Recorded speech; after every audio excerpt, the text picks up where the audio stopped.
we begin this Sunday morning with increasing calls to investigate and possibly arrest Jim Comey after the former FBI director posted an image on social media suggesting a call to assassinate President Trump.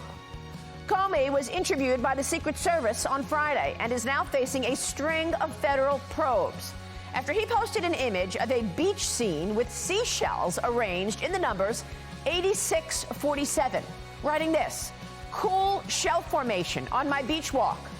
The number 86 typically refers to elimination, and President Trump is, of course, the 47th president. After much public outcry on social media, Comey took down the post, claiming he was not aware that 86 refers to eliminating something and that he opposes violence. There have already been 2 assassination attempts on President Trump's life, which are still under investigation by the FBI. After the incident, new FBI Director Kash Patel told me he is in the middle of an active investigation into this matter. Days earlier, the 2 walked us through Comey's weaponization of the FBI, Kash Patel and Dan Bongino, as well as some of the other important cases that they are working on, including drug and human trafficking cells operating in America today, the events of January 6th, and Jeffrey Epstein's death. But the director began by praising his 30,000-plus colleagues at the FBI during this National Police Week. It's Police Week, Maria, and so it's a really momentous occasion for law enforcement, for the sacrifices they put in for the country. The deputy and I have been going to events all week, and the most painful part is being with the families of the fallen. But we're here to remind America that there's a consequence to the freedom that they have, and there's good men and women that keep stepping up for that fight. So, it's a big deal that you're here on Police Week. Thank you. And I saw the honor wall, and I want to walk past that with you. I unfortunately was on Wall Street on 9/11, and my heart goes out to the families who've lost their loved ones. Dan? Yeah, 9/11. I was an agent on 9/11 with the Secret Service, and I just remember, as you probably do, even from the media perspective, the chaos. Remember, nothing worked like we thought it was going to work. So the director and I, we've both been deeply inspired, obviously, as everyone in America was, by tragic, horrible incident. But I know when Kash and I are sitting there in the morning, that is the single motivating factor for us, is keep the homeland safe. That is priority number 1. And I want to ask you about that. Now, I'll go into some of the specifics. But, Director, you've said many times that the FBI has been politicized. Mm-hmm. So what are your plans to rebuild trust in this fine institution and depoliticize the FBI? So we have a multi-part process. First of all, our priorities: simple, crush violent crime, defend the homeland, rigorous organizational accountability, and the 4th, which leads directly to your question, aggressive constitutional oversight with Congress. The way we rebuild trust is we already have the men and women here in the rank and file that signed up to be cops, that signed up to be intel analysts, that signed up to be special support staff, that want to do the work. That's why we're sending them into the field. We can talk about that later. What we need America to know is that this place was politicized, and Congress has rightfully requested the documents from Crossfire Hurricane to January 6th to the Richmond Catholic Memo and so much more. But now, finally, Americans are reading for themselves the documentation where a very select few leaders in the former FBI decided to politicize it. We don't need me and the deputy telling you it's politicized. We want the American people to read it, and now they are. And I know I lived with it for you. I watched it with you and Devin Nunes when you were truth tellers on all of this, and you were as well, Dan, throughout the Russia collusion story and the rest. Look, I can speak to the folks that were in our seats, our predecessors, and they intentionally failed the American public by putting on the biggest DC deception game we've ever seen. They said the FBI was the most storied institution for law enforcement, and it was. And it will be again very soon. But when the likes of Comey and McCabe and Strzok and company came in here with the James Bakers of the world and intentionally lied to a federal court only to rig a presidential election by lying to the American public and using taxpayer dollars, likely illegally, to fund this entire operation, and then withhold exculpatory information from a federal court that I used to appear before to manhunt terrorists, that's what broke the FBI. And then when they were caught, they lied about it. And you and a few others like Dan and others were brave enough to cover it 6, 7, 8 years ago. And we're still talking about it today because as Congress is working rigorously with us, the Crossfire Hurricane documents are coming fast and hard. And they're being sent there unredacted so we can have full accountability. And that's how you restore what the trust that was lost to the American public when it comes to the FBI. Yeah, but come on, Director, with all due respect, we've been talking about this for a long time, and I've been demanding accountability for many, many years. You mentioned Comey, Strzok, and the rest. They've got TV shows. They've got media platforms. Yeah. They're fine. There's been no accountability. Well, look, it's a fair criticism, but what I will tell people is we weren't here in the FBI in the last 5 years when we had statute of limitations that were still in play, where we could have investigated criminal conduct. Most of these statute of limitations are 5 years old. And we will investigate criminal conduct where we find a righteous case to do so, and the law and the facts allow us to. But a lot of it we're precluded from. So we'll take the criticism, and it's rightfully so, that could we have done more in the past? Sure, people before us could have. But what we can do now is continue to put out the documents and the information that these people withheld from the American public. And I'm just telling you right now, as much as we know about Crossfire Hurricane, he and I just found out more last week. And we're continuing to work with Congress to put those documents out. That's how vindictive and vicious the former leadership structure here was. Not only did they bastardize the FISA process and lie to the American public, they withheld and hid documentation and put it in rooms where people weren't supposed to look. And it's a good thing we're here now to clean it up, and you're about to see a wave of transparency. What do you mean? Just give us about a week or two. Okay. Well, I can tell you right now that the judge that gave a smack on the wrist on the one agent that lied and, misled the American people, that's the same judge who's back and stopping Donald Trump from doing things, isn't it? Judge Boasberg? Yeah, I just got to push back. Listen, we've been here 2 months. He's been here a couple more weeks than that. I mean, we've been here 2 months. You're dealing with a 38,000-member organization and an approximately $12 billion budget. Fair point. Where to expect us in 2 months to dig up what was a 8-year, maybe longer, multi-year politicized investigation with multiple layers of processes, from Woods procedures being just thrown in the garbage can and flushed down the toilet bowl, to multiple layers of accountability where people lied and obfuscated. I'm not asking you to trust me. You want this done right or you want it done quickly? Because you can't have it both ways. You want it done quickly, we'll do it. And you know what'll happen? Just what happened last time. Those same Spygate collusion perpetrators sued the government, got money, got all this shit. You want that? We'll do it. We'll do it quickly and do it wrong. But are you saying you found things that even you didn't know about? I mean, you were at the core of this. Yes. Yes. I was the lead Russiagate investigator for the House Intelligence Committee. And I've been on both your shows in a prior life talking about it. And I'm telling you and the American public that we have now found material and information and people who wanted to hide it from the world since we got in these seats. And we, as the deputy said, we are trying to do it in a fashion where not only are we informing the American public of what happened, but we can have accountability for it. And that takes a little bit more time. And when you layer on the fact that we are rolling out our priorities on violent crime and defending the homeland, we're running a 3-part animal here, and we're going 100 miles an hour on each single one. So important. Wait, I want to add to that, too, because what the director's saying is right. You got to remember, we come in the morning, there's a portfolio of 100 level 10 items. If it's a level 9, which is a pretty big freaking deal, someone else fixed it. The only thing that gets to my desk or his is a level 10. That's the entire day. Look at his schedule any given day. I'll show you the palm card I have. It is filled from 7:30 to he leaves 7 at night, 6:30 at night.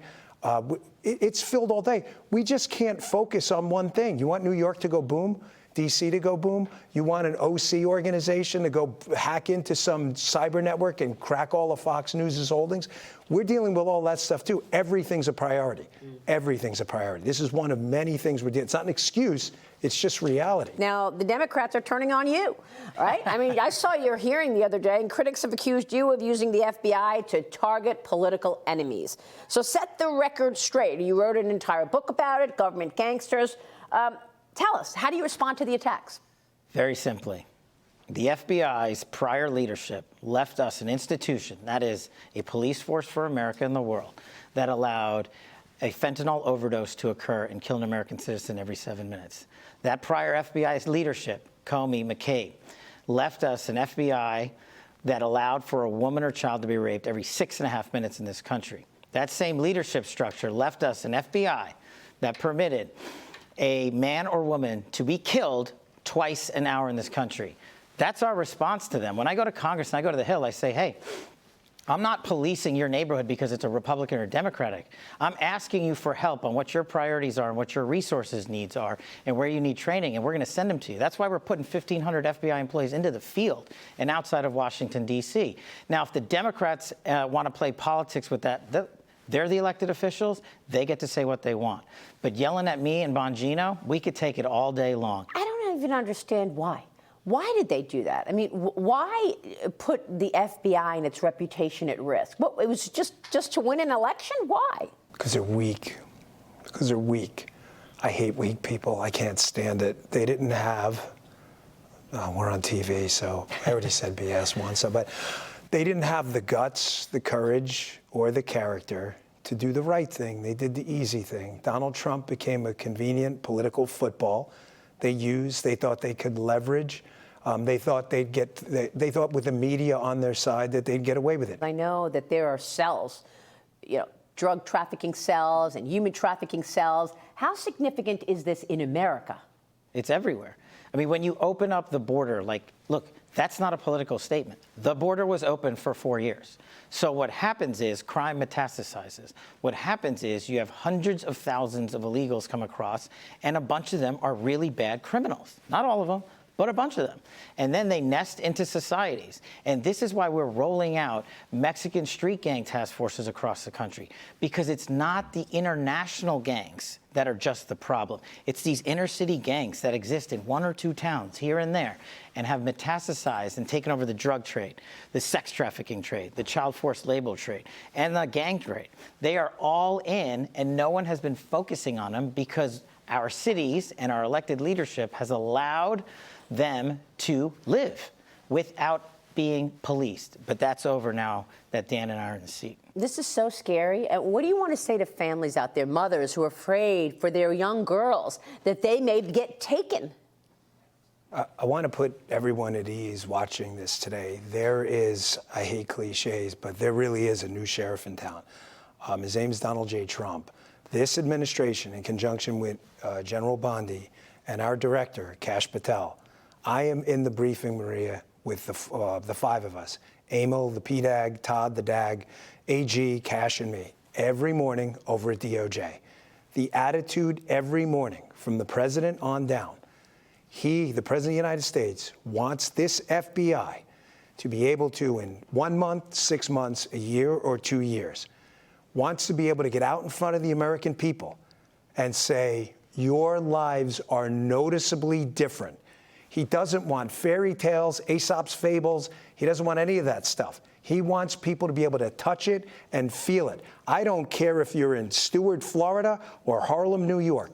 He wants you to walk outside and say, wow, my neighborhood does look different. Where are the biggest cells in the country? And how does it work? Are there spotters? How does it work? It's based on a variety of factors. So when it comes to trafficking, you got to look at the interstate system and look at the intersections of the interstate system running through the Midwest and across the country. Then you just got to look for hard evidence. I didn't know this till my confirmation process, but Memphis, Tennessee is the homicide capital of America per capita. Didn't know that. We have a problem there. We're now addressing it. We're rolling out one of our task forces in the state of Tennessee. But we also know that Ohio possesses the roadway system where the trafficking is through the roof just because of the interstate. So you have to get out there in the field, not just let the FBI agents and intel folks get out there and do the work, but partner with state and local law enforcement, which is a priority, and tribal law enforcement. That's a big, big deal for us. We are not forgetting about Indian country. They suffer from the same violent crime that we do in the rest of America, and we're going to help them. And that's how you learn the ground-based level facts that you need to deploy our assets. We're not coming up with anything fancy. We're just attacking the problem, but we're smart enough to go after the information and say, that's where the problem is because you told us it's there. Now we know we're going. That's interesting. What about the big cities? I mean, we've heard about Tren de Aragua being in New York City. Yeah, we're about to ruin your summer if you're a bad guy. So I'm just warning you now, like, don't buy movie tickets because you're probably not going to cash them in. So the director and I put something together in conjunction with our DOJ partners, General Bondi and Dag Blanche, actually this morning. And if you're a violent criminal, this FBI under our leadership, we don't care who gets the credit. All we care about is making your streets safer, actually safer. Coming up, the assassination attempts on President Trump's life. Why don't we know more today, more than a year later, as we continue our exclusive from the FBI? Welcome back. President Trump is proposing spending cuts across most federal agencies, including the FBI. As we continue our exclusive interview, FBI Director Kash Patel told me the FBI's real estate portfolio is about to shrink dramatically, but the mission will not change. I want to get to a few specifics, and I know you can't talk about any active investigations, so and our viewers understand that. But how come we don't have more information on the assassination attempts on President Trump? There's two reasons, two open, ongoing prosecutions. So 2 of the investigations are obviously closed because the individuals are dead. But there's 2 live prosecutions, and so we can't get ahead of the federal court case. A lot of that information will come out in the federal court cases, but we have personally invested our time in making sure that we have looked at any possible international connections to terrorism and adversaries alike. And we've both been down to Quantico. We've both done the laboratory testing. We've both seen the explosives analysis. We've both seen the firearm and physically held it. We are all in on these investigations. Are we going to be surprised at what you learned? You know what, Maria? Kash is not kidding. We've been personally briefed extensively on every single detail, nugget, tendril of this case. One is actively in court right now, so out of respect for the case, it's probably more appropriate that I stay quiet on that. However, I'm not going to tell people what they want to hear. I'm going to tell you the truth, and whether you like it or not is up to you. If there was a big explosive there, right? Given my history as a Secret Service agent and my personal friendship as a director does with the president, give me one logical, sensible reason we would not have. If you can think of one, there isn't. In some of these cases, the there you're looking for is not there. And I know people, I get it. I understand. It's not there. If it was there, we would have told you. Well, the other issue that's been talked about recently is this mortgage fraud and the FBI opening a formal case against Letitia James. So again, ongoing cases, and we take our ongoing investigations very seriously because we don't want to do what our predecessors did, which is talk about them ad infinitum in the public and then nothing happens. This case, I can tell you, is being handled by our professional pros who are subject matter experts reporting directly to headquarters, which reports to Dan and I. This case, along with others, because it is a case of great public importance. And unlike other leaders who previously sat in these seats, we don't prejudge any case. We don't care what party elected you to what. It doesn't matter to us. It's irrelevant. If you broke the law, we are going to find out and we are going to investigate you. And then we are going to discuss that matter with the Department of Justice. And this is one of the things that, if your viewers take away nothing else from this interview, the FBI does not make prosecutorial decisions. You asked in the beginning how the FBI was weaponized. Well, the FBI hijacked the constitutional responsibility of the Department of Justice and the Attorney General, and James Comey and others specifically decided what cases to prosecute and not prosecute. Don't believe me? Go to the videotape in the Hillary Clinton investigation. We don't decide prosecutions, and neither does any agent or intel analyst. We have great partners under General Bondi. We work with them and discuss the matter with them, but the prosecutorial decision is with them. So is there a directive now to focus on fighting real crime, look at illegal migration, look at the sex trafficking, and scale back on the white-collar business-type crime? I don't want to say that we were going to, quote unquote, scale back. What we do is we look at the intelligence and we rely on our 36,000 employees to say, this is where stuff's going wrong. But right now, the reality of where stuff's going wrong more more than counterterrorism, which is my wheelhouse and my background, is the narcotics industry and the sex trafficking industry. So there's more and more resources put on that and on the removal proceedings, which we're working with our partners at DHS on. That's just the reality today. But that's not to say we're forgetting about white-collar crime and counterterrorism. That's what you said. You said if you're hurting a child, taking away a child's innocence, we're coming for you. Yeah, with that knock at the door, it's on Amazon. That's going to be us. This is a huge job. And Maria, not only does it destroy innocence, I said to everyone in the room, say week 2 or 3, when Kash and I put Restoring Justice together to go get these mutts off the street, these kiddie pornographers and these animals, right? I said to everyone in the room, I said, you know why it's going to matter to America? Because everyone in the room is a child or a parent, right? There's no immaculate conceptions here, right? I love Jesus, but there's no one in the room, right? I said, this matters. And not only that, it creates generational crime because abused kids then become abusers in a lot of these cases. I said, we have a chance right now. I said, we got to go make their lives painful, these bad guys. And we went and we locked up in a month, 400? We saved 115 kids. And you haven't even seen the beginning because those 400, a lot of them are talking. And when you log onto that network next, you have no idea what we're doing. You think you're safe in your dark web? I promise you are absolutely not safe. You have no idea what we can do. Are you seeing an increase in the number of potential agents wanting to come in and work with you? Look, the FBI is 38,000 when we're fully manned, which we're not. In the National Capital Region, in the 50-mile radius around Washington, D.C., there were 11,000 FBI employees. That's like a third of the workforce. A third of the crime doesn't happen here. So we're taking 1,500 of those folks and moving them out. Every state's getting a plus up. And I think when we do things like that, we inspire folks in America to become intel analysts and agents and say, we want to go work at the FBI because we want to go fight violent crime and we want to get sent out into the country to do it. And that's what we're doing in the next 3, 6, 9 months. We're going to do that hard. And, you know, I didn't know that I was going to do this, but I'm going to announce it on your show anyway. This FBI is leaving the Hoover building because this building is unsafe for our workforce, and we want the workforce. You just gave up a big nugget there. But we want the American men and women to know, if you're going to come work at the premier law enforcement agency in the world, we're going to give you a building that's commensurate with that. And that's not this place. I mean, the Trump administration has proposed a $500 million cut to the FBI's funding for 2026. How are you going to maintain the effectiveness if you don't have the resources? We got to get smart and stop wasting money. We got to stop thinking up fantasies in Maryland and building $5 billion new buildings. We have people who are able to do the job on the budgets we're given. And we are going to work with the president and his team because he and his team know they have to budget for an entire government. I just got to worry about one agency. So does he. Yeah. And their job is 10 times harder than ours. They have to say, DOD's got to get this. What about DOT? What about Justice and Marshals? And what about Treasury? So we know that they are smartly putting together a budget. And we also know that there's ramifications from people here that weaponize this place and a cost to that. We're always going to fight for our personnel and for as much money as we can get.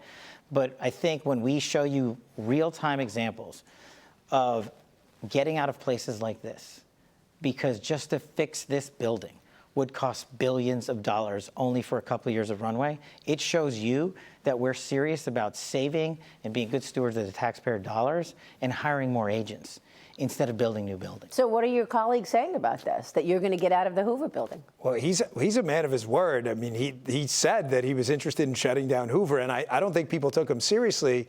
And it's been 2 months, and I think it's good that he broke it on your show because me and him were on the tour yesterday of an alternate facility where the building we're looking at, and everyone was taking pictures, and they knew something was up because me and him were there. So that's good you guys got it first. But Kash could have made a pretty easy decision, which is go up to Congress and say, hey, you know what? We're going to go back and ask for this $1 billion new facility. And you know what he said? He said, go find us a place already up and running. We can go in. It's going to need some upgrades, you know, skiffs where we can talk, safes, that kind of thing. Obviously, some security upgrades in the front. We are saving the taxpayer a fortune. So are you going to move 1,000 employees from Washington to field offices across the country? 1,500. 1,500. We are. We are already launched that plan, and we've looked at. They're going to Alabama? Well, so Redstone Arsenal is one of the crown jewels of the FBI, and it's on a military campus of 38,000 acres in Huntsville, Alabama.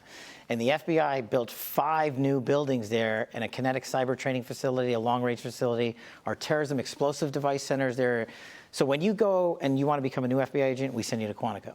When you're in the job for a couple of years and you need advanced training, you go to Huntsville.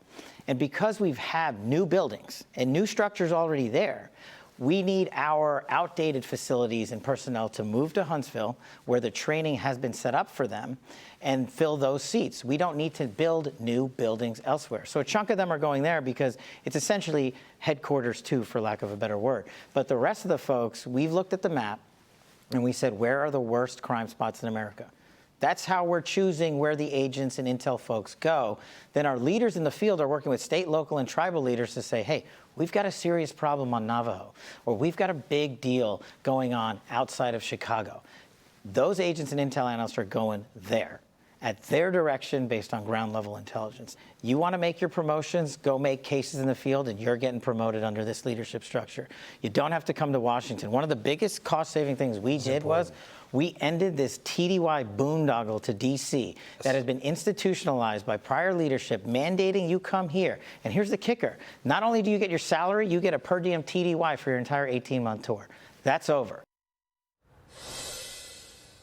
Next up, what really happened on January 6th and who really should be held accountable? Right after this.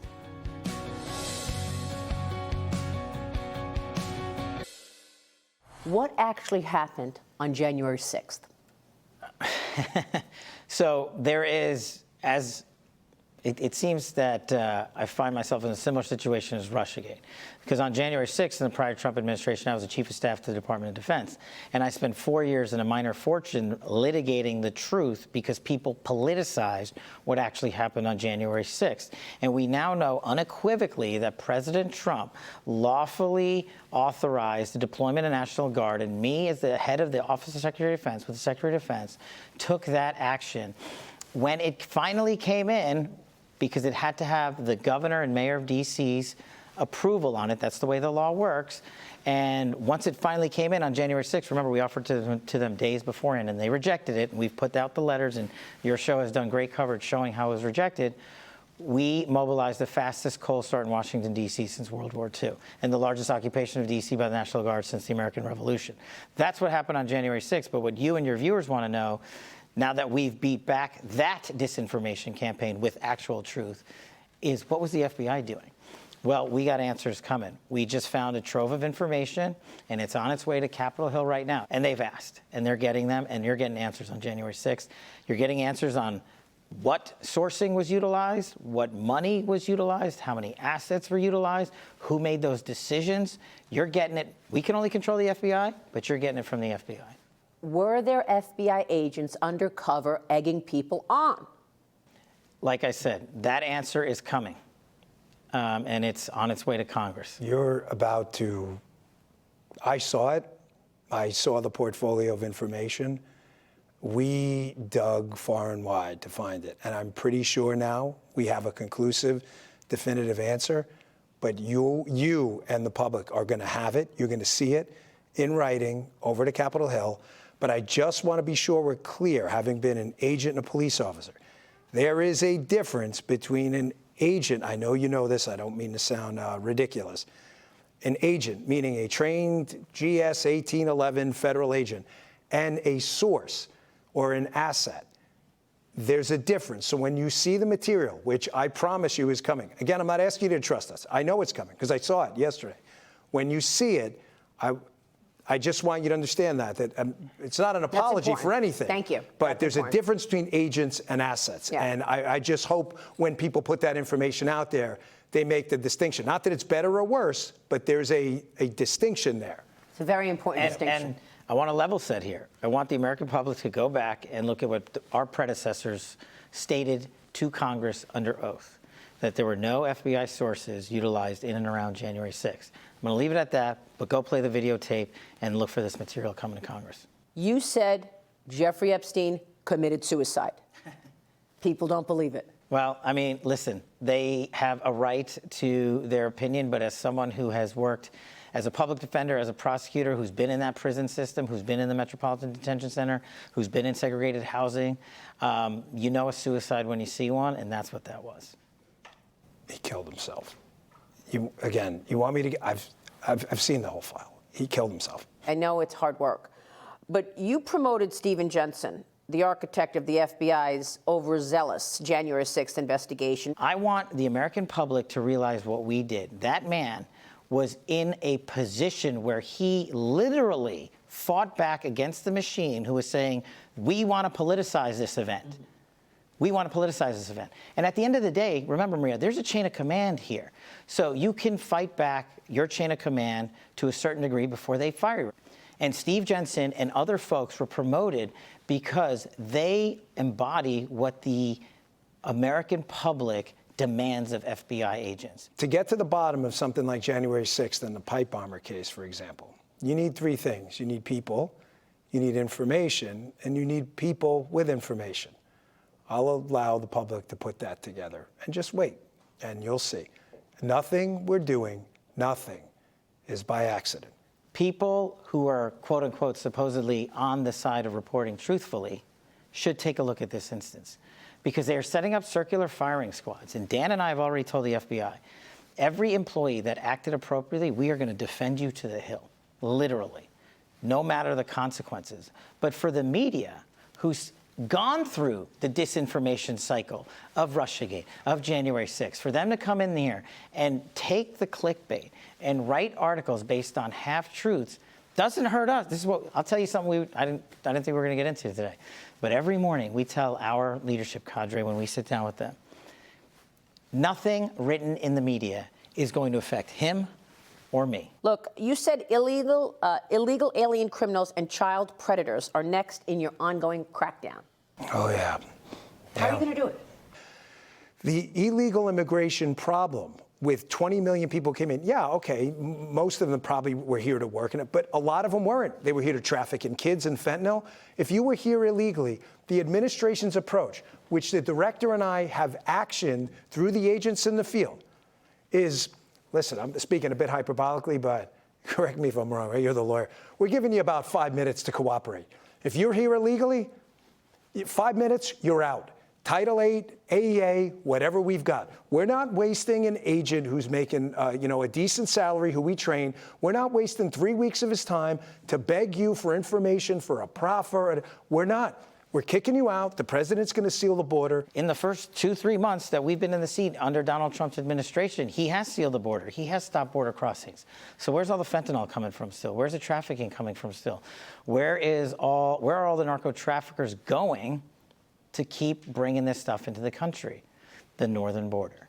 Our adversaries have partnered up with the CCP and others, Russia, Iran, on a variety of different criminal enterprises, and they're going and they're sailing around to Vancouver and coming in by air. And the sheer tyranny of distance of the northern border and the lack of cooperation from federal authorities in prior administrations to actually firm up that northern border is what's causing a continuation of violent crime. Now, we're focused on it, and we're calling our state and local law enforcement partners up there.